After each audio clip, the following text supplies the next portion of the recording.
for a lot of us when we go through that big initiation, that big breakdown. And, as you know, because I was just on your podcast not too long ago, talking about the new book, there's these patterns that we go through. We have this like falling moment that I shared with you. And I feel like your fall was it was like that catalyst to like then spark that ignition stage of, well, do I want to be here or not? So I kind of want to ask, did you intuitively then know, and or perhaps maybe you weren't even leaning into your intuition, or like you were just saying the first time you finally felt yourself being heard to yourself, what then shifted in all the other times that maybe it came up? Because I'm gathering that there's so many of us listening to this that's like, well, how do I know, when do I actually tend to trust myself? Mhm. I would say my intuition was really speaking to me that last year of that relationship. And I was trying to do so much to figure out what I needed to do and who I needed to be to break through this funk I felt like we were in. And so I was taking personal development classes and I was Mm. continuing to learn. And then we got to a place where it was just kind of like the same cycle of stuff that we would get stuck in. And I said, I feel like I'm in an insane asylum where you keep hearing the same thing over and over again, but nothing's changing. So could we go to therapy? Could we at least try to talk to someone else? It's either that or we're done. And he was open to talking to someone. So I was like, okay, great. Mhm. And it was actually, during our first sessions with this person, she just continued to say, you're strong, you're strong. And I felt like, yes, but I'm coming to you because I don't feel strong right now. There's something not right within me. And after a couple sessions, I actually found out that I had shingles. I didn't have the pain, but I had this big Oh. rash on my stomach. And it took a month for me to finally go to the dermatologist and be like, okay, I was like rubbing hydrocortisone on it, trying to Oh think it my was just like god. a sweat rash or something.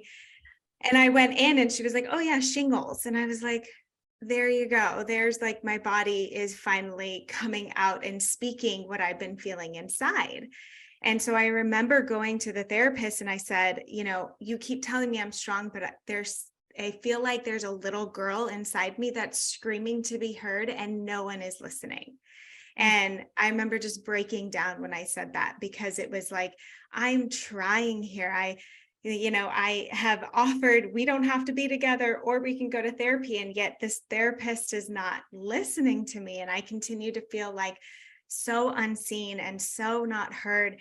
And I don't know what else to do. So I just felt like I was going insane and my body was responding, Mhm. to get shingles, to be in that amount of stress that I was internalizing. And on the outside, I'm doing so great in my business. It was the highest year of my business. I was, killing it with what other people would see on the outside for things. But inside, I was so struggling and I Mm. didn't know what to do. And I think also what was tough was like my repetitive pattern that I've learned is, relationships are hard and relationships take work. And Mm. so rather than seeing these signs as there is so much disconnection and unalignment, and the more that I work on myself, I get to choose myself. Instead of Mhm. doing that, I was trying to say, okay, how do I continue to choose this relationship and make myself better or enough for this person? That's what I kept Ooh. trying to do.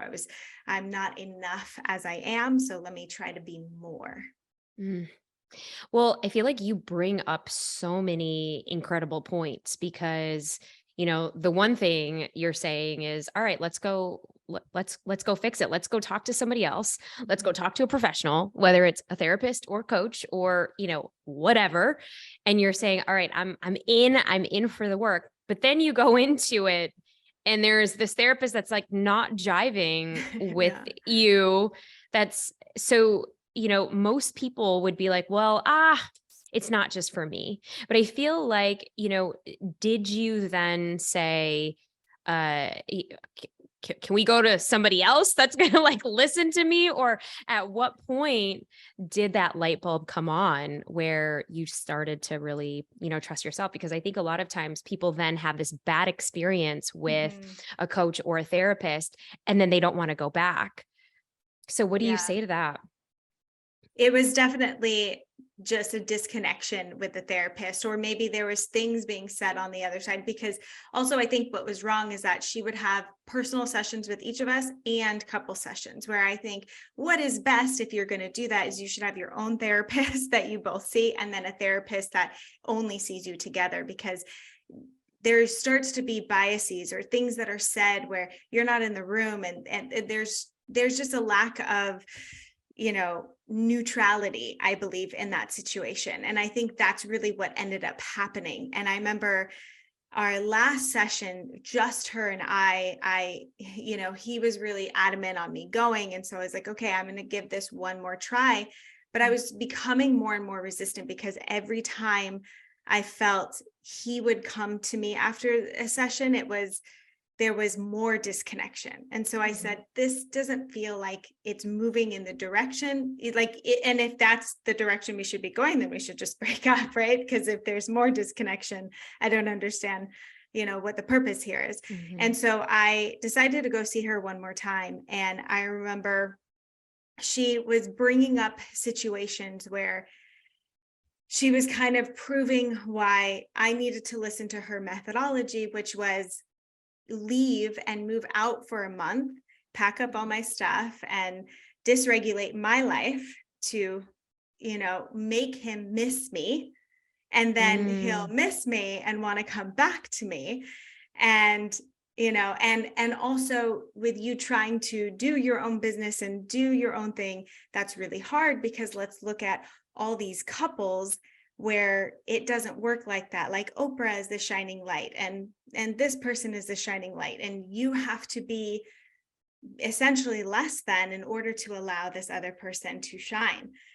And I walked out like my nervous system just felt like it was in shock. Like, what just happened? Did Wow. a female therapist just tell me to lessen my light in To order dim your to, light. yes, and to leave and disrupt my own life in order for someone to come chase me? And I'm like, that's not that. I don't understand how that makes sense. And I remember talking to a girlfriend right after who really helped to flip that script immediately after.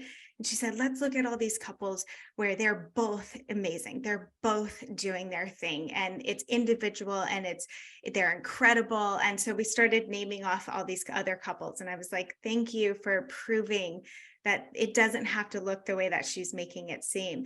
And so I remember just disconnecting with her and sending her a sweet message of just like, this is not going to work, and I'm not like this. And I remember having to go to him, and he didn't really understand still like why this didn't make sense to disconnect. And we didn't end up going to another therapist, and maybe that was a downfall. But after all of we moved on from each other and figured out it was best not to be together, I did end up seeing a somatic therapist and a somatic coach, and I still seek her assistance from time to time, and do sessions with her from time to time. She's not your traditional psychotherapist, I would say, but she's someone who looks deeper into the body to where things are coming from, and how they're feeling, and how I can move and process them with the emotions. And that speaks to me so much, since I'm so in tune with my body and what's happening. See you next time at the Brave Table.